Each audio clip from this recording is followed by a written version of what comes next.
শিক্ষার অধিকার আমাদের কতটা সুনিশ্চিত আছে? যারা আছেন এখানে আপনারা বলুন, আপনার এলাকার প্রাইমারি স্কুলগুলোতে গিয়ে দেখবেন, বড় স্কুলে যেতে হবে না, হাই স্কুলে যেতে হবে না, আপনি প্রাইমারি স্কুলে গিয়ে দেখুন আপনাদের সন্তানগুলোর বুনিয়াদী শিক্ষা যেখান থেকে হয়, যেখান থেকে বেস তৈরি হয়, সেই শিক্ষা প্রতিষ্ঠানগুলোর অবস্থা দেখুন। 400টা ছাত্রছাত্রী আছে, 3টে কি 4টে টিচার আছে, যেই ঘন্টা দিচ্ছে সেই তালা খুঁজছে, সেই পড়াচ্ছে, আবার সে পরে তালা বন্ধ করে বাড়ি যাচ্ছে। কিন্তু কি হচ্ছে? 4টে টিচারে 400 ছেলেকে কন্ট্রোল করতে পারবে তো? কিন্তু আমি যখন প্রশ্ন করছি, ওই তো বলছে লক্ষ্মীর ভান্ডার দিচ্ছি।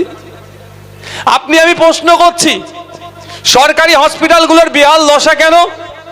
ঠিকমতো ট্রিটমেন্ট হচ্ছে না, কিছু হলেই রেফার করে দিচ্ছে, পর্যাপ্ত পরিমাণে ডক্টর নয়, নার্স নয়, সাপোর্টিং স্টাফ নয়, মেডিসিন নয়। যখনই এই প্রশ্নগুলো করছি তখনই উত্তর দিচ্ছে ওই তো লক্ষ্মীর ভান্ডার দিচ্ছি। যখনই চাকরির কথা বলছি লক্ষ্মীর ভান্ডার, স্বাস্থ্যের কথা বললে লক্ষ্মীর ভান্ডার, যা কিছু বলছি ঘুরিয়ে নিয়ে এসে সেই লক্ষ্মীর ভান্ডারে দাঁড় করিয়ে দিচ্ছে।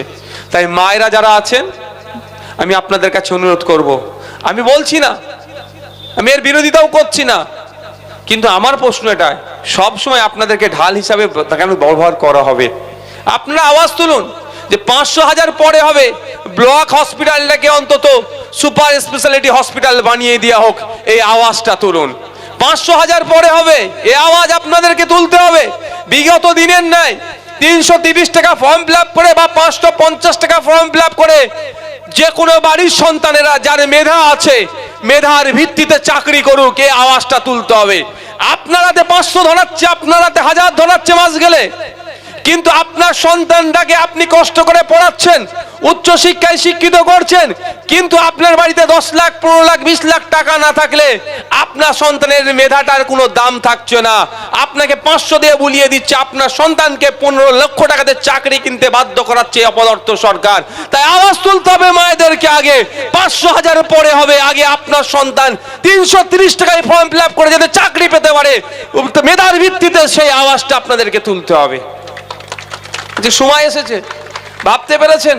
কলকাতায় গিয়ে দেখুন 1000-এর দিনে বেশি অফেক আন্দোলন করছে। কারা? আপনারা আমার বাড়ির সন্তানেরা।